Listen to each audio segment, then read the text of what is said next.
Bonjour, bienvenue. J'espère que vous allez bien, j'espère que tout se passe bien pour vous. Aujourd'hui, nous allons étudier dans le Bootcast épisode 32 l'éditorial de Daiseku Ikeda, paru dans le Daibyaku Renge, mensuel d'études affilié au mouvement bouddhiste Soka au Japon, d'avril 2016, paru dans Cap sur la paix, numéro 1072. En voici le titre. Élançons-nous ensemble dans la danse joyeuse de Kozenrufu. Je me souviens d'un proverbe d'un pays autrefois traversé par la route de la soie qui dit « Liez-vous d'amitié avec de bonnes personnes et vous obtiendrez tout ce dont vous avez besoin dans la vie. » Les relations humaines qui ont du sens et enrichissent notre vie jouent un rôle important sur la santé et la longévité. La médecine actuelle en confirme les effets à plusieurs niveaux.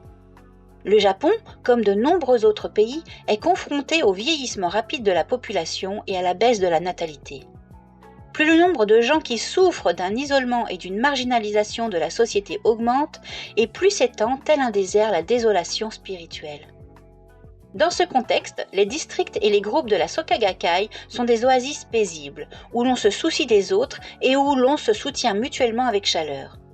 Jour après jour, année après année, nous nous sommes tournés vers les autres pour dialoguer avec courage et sincérité, et nous avons ainsi pavé une route de la soie de l'amitié en créant un réseau solidaire de personnes dans 192 pays et territoires. Nichiren écrit « Shakyamuni a déclaré que nul ne manquera d'atteindre la bouddhéité. » En d'autres termes, il affirme que même parmi ceux qui ne prononcent ne serait-ce qu'une seule fois Nammyo Renge-kyo, aucun ne manquera de devenir un Bouddha. Le pouvoir de la loi merveilleuse, la clé pour un bonheur authentique, est véritablement immense. Il est essentiel, par conséquent, que nous aidions les autres à créer un lien avec le bouddhisme. Chacun de vous, qui, par ce lien profond, a rejoint le grand mouvement de Kozenrufu, est infiniment précieux et important.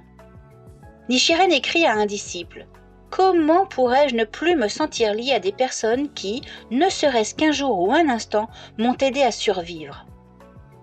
Et soucieux des conditions de vie difficiles de ce disciple, il lui dit aussi « Quoi qu'il arrive dans l'avenir, soyez assurés que je ne vous abandonnerai ni ne vous négligerai jamais. » La compassion de Nichiren, le Bouddha de l'époque de la fin de la loi, est vaste et incommensurable. Cherchant à faire vivre l'esprit de Nichiren, la famille Soka se distingue en recherchant les relations humaines les plus positives, les plus magnifiques et les plus chaleureuses au monde. Certains pratiquants ne peuvent peut-être pas actuellement aller en réunion aussi souvent qu'ils le souhaitent. D'autres se sont éloignés du mouvement depuis longtemps. Mais ce sont tous des bodhisattvas sortis de la terre qui ont gardé la loi merveilleuse, car ils ont été gratifiés d'une grande bonne fortune dans leurs vies antérieures. Les graines de la bouddhéité semées dans le champ de leur cœur ne peuvent manquer de germer, de grandir et de fleurir. C'est pourquoi nous devrions réciter Nammyo Renge-kyo avec une forte foi pour faire parvenir les vagues de la plus grande de toutes les joies jusque dans le cœur de nos compagnons de pratique et persévérer dans nos efforts sincères pour leur rendre visite afin de les encourager. Les experts Soka dans l'art de prodiguer des encouragements revêtent la tunique de la douceur et de la patience et manifestent l'esprit bienveillant qui consiste à entourer et à accepter chaque personne avec chaleur. Même si une personne ne décide pas immédiatement de se dresser dans la foi avec détermination et de participer aux activités de la Soka Gakkai, il ne faut pas se montrer impatient. Selon le principe des 3000 mondes en un instant de vie, chacune de vos prières et de vos actions, ainsi que le message que vous transmettez, sera une cause qui conduira à des changements à l'avenir. Le président fondateur de la Soka Gakkai, Tsunetsaburo Makiguchi, qui eut l'occasion d'effectuer un voyage de 2 jours pour aller encourager un seul pratiquant à Kyushu, a dit « D'innombrables jeunes suivront mes pas. En faisant mien l'esprit de M. Makiguchi consistant à donner l'exemple, je me suis rendu à Kyushu pour la première fois il y a 60 ans, en 1956, alors que nous étions en pleine campagne de transmission à Osaka. Mes chers compagnons de Kyushu se sont dressés avec le même engagement que moi. Notre danse joyeuse, éclatante, liée à nos efforts pour concrétiser le grand vœu de Kozenrufu et l'idéal consistant à établir l'enseignement correct pour la paix dans le pays, fera infailliblement apparaître une multitude de nouveaux bodhisattvas sortis de la terre. Continuons à avancer avec brio et énergie, tout d'abord vers le 3 mai, jour de la Soka Gakkai, puis vers le mois de juin, mois des femmes Soka, et enfin vers le mois de juillet, mois de la victoire de la jeunesse.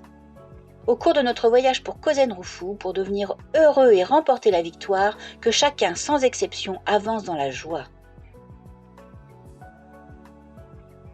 Eh bien, merci beaucoup pour votre écoute, merci d'avoir été là, merci d'avoir partagé ce moment avec moi, cet épisode numéro 32, dédié à l'éditorial d'avril 2016 de Daiseku Ikeda.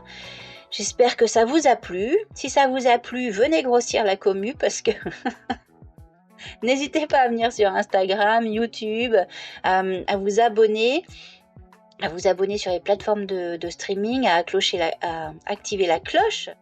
Merci d'être là.